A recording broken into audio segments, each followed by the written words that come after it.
Oi, gente! Estamos começando mais um Animados Podcast. Eu sou a Beatriz. E eu sou o Thiago. E hoje nós vamos falar sobre Gravity Falls e sobre outras coisas, como de costume. Musiquinha.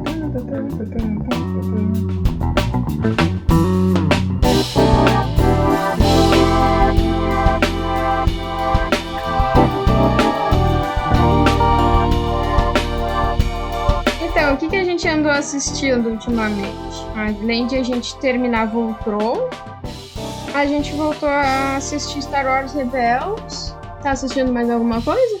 Tá começando a nova temporada do Boku no Hero, então foi basicamente a única coisa que eu comecei a ver nesses dias aí.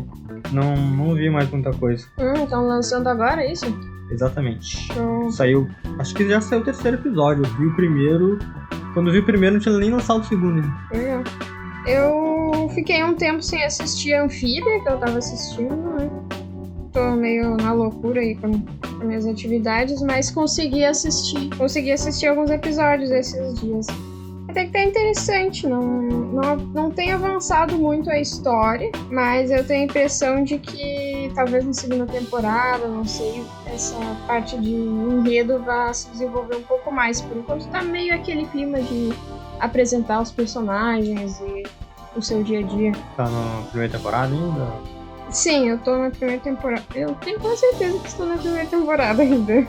Mas eu acho que é isso, né, de notícias por enquanto, a gente não tá conseguindo assistir tanta coisa. Então vamos ao nosso tema principal de hoje, né, que é um desenho muito querido nosso, dá pra dizer.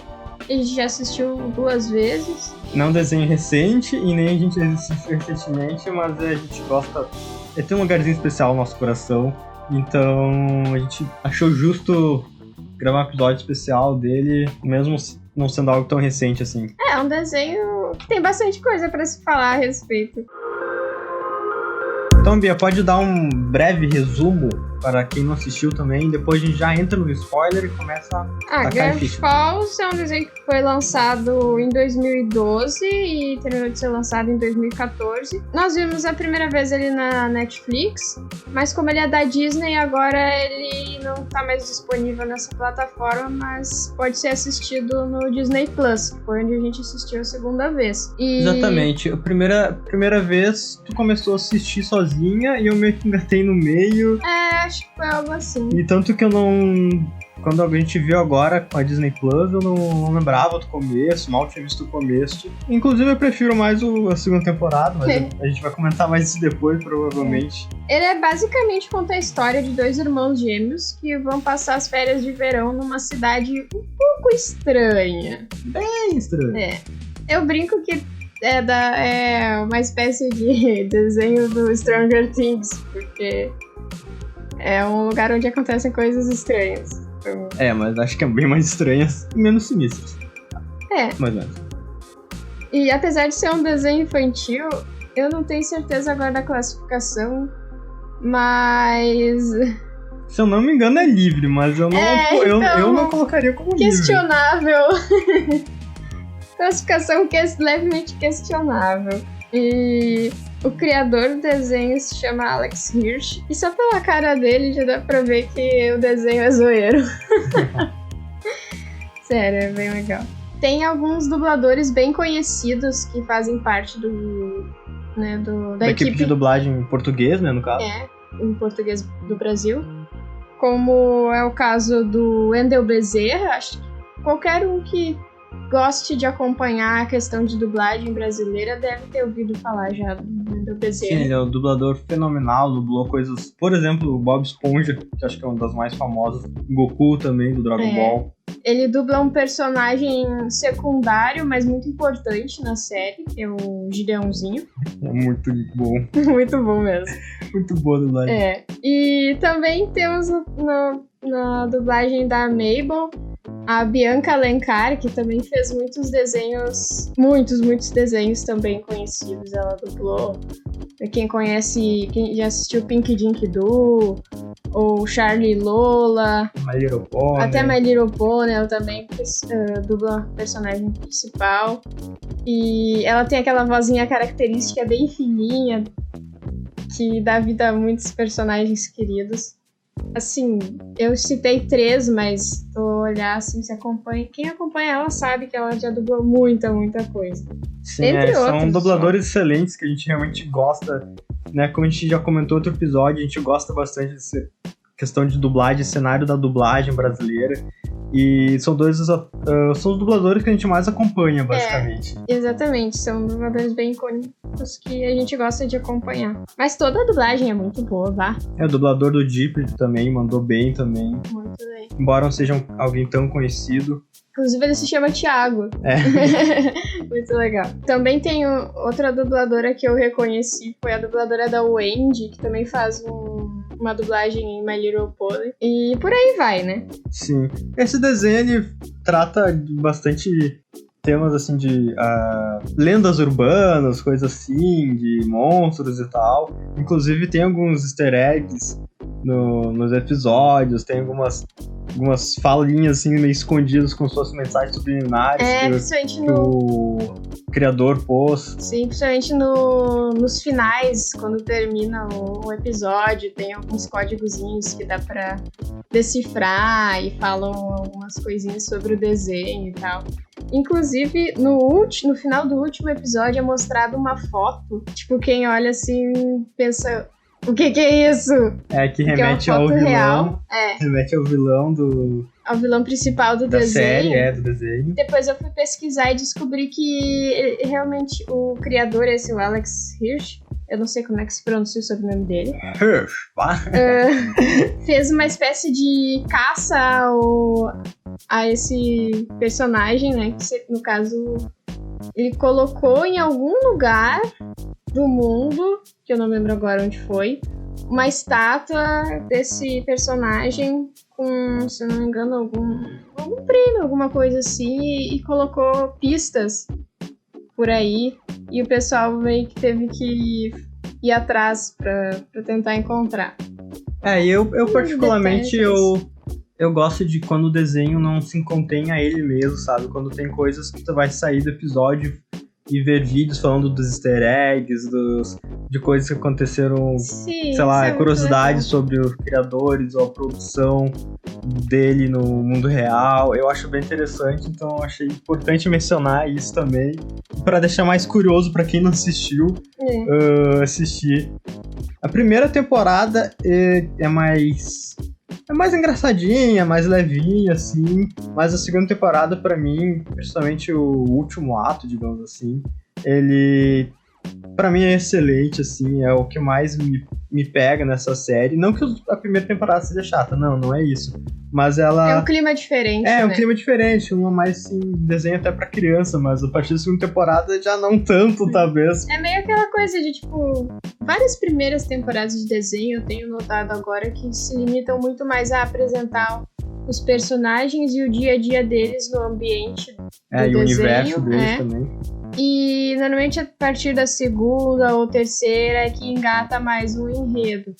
Eu tenho visto bastante esse padrão e no Gravity Falls é bem marcado, até porque só são 2 temporadas, né? Foi um desenho curto que foi feito para iniciar e terminar daquele jeito e só isso. E mesmo ele sendo curto, eu acho que não faltou nada, assim, que poderia ter. A única coisa, talvez, que eu acharia interessante é que na primeira temporada talvez não enrolasse tanto, porque, que nem a Bia falou, normalmente a primeira temporada usava para apresentar aquele universo dos personagens, mas, por exemplo, outro desenho que a gente vai comentar em outro episódio, o Voltron, ele tem 7 ou 8? 7 temporadas? Agora eu esqueci. Então, tipo, quando só tem 2 temporadas, uma inteira ser, ou 3 no máximo, uma inteira ser meio que pra apresentar, eu acho que acaba enrolando demais, sabe? Então, a partir de agora, a gente vai começar a falar alguns spoilers. Spoilers, nossa, enrolei a língua. Então, quem não tiver visto ainda e não quiser tomar spoilers, acho melhor ficar por aí. Então, no final, Titanic afunda... Ah, não, mas é outra. Não, esse aí nem é spoiler mais, né? Uma das coisas que eu gosto muito no Gravity Falls é a interação entre os 2 irmãos, né? A Mabel e o Dipper. Toda aquela questão de irmãos, que é muito explorada no desenho, que uma hora eles estão brigando, outra hora eles estão de bem, mas que quando um precisa, o outro tá sempre lá pra ajudar. né? É uma coisa que a gente acaba se identificando bastante por eu e a Bia também, a gente ser bem unido e ter essa dinâmica às vezes parecida. Sim. De irmãos é um negócio que só quem tem irmãos, assim, vai entender. É, exatamente, a gente se identifica bastante.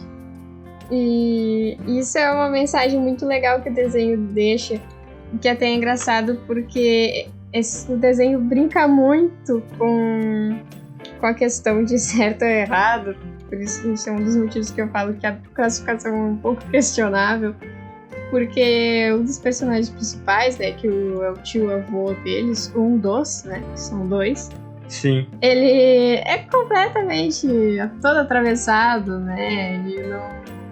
Ele mente, rouba, engana os clientes dele. Né, tipo, basicamente a premissa é que eles vão passar, né, as férias com o tio-avô. O tio-avô? Isso. E ele tem uma cabana daquelas coisas, esqueci o nome, mas como se fosse monstros daquela floresta, só que tudo aquilo ali é falso, sabe? E ele vive disso. Sendo que, na verdade, eles moram ali, tem vários monstros verdadeiros. Até o episódio que o Dipper, ele questiona o tio-avô dele com isso e tal, mano. Mas depois a gente acaba descobrindo que isso tem um pouco da questão de que ele não quer mexer na parte dos monstros verdadeiros, porque ele, na verdade, tá procurando o irmão gêmeo dele, que ele também é gêmeo. São 2 irmãos gêmeos, né? O Stanley e o Stanford. Só que a gente descobre que aquele que tá com as crianças não é aquele que todo mundo acha que é. Porque eles são realmente muito, muito parecidos. São gêmeos idênticos. O nome é parecido também. E um deles tá desaparecido por conta das estranhices de Gravity Falls. E o outro tomou o lugar dele, assim, tá usando a identidade dele. Enquanto tenta encontrar o irmão, né? Aí, só que isso a gente só vai descobrir lá perto do final, né? O que realmente tá acontecendo. Tem todo o mistério dos diários, né?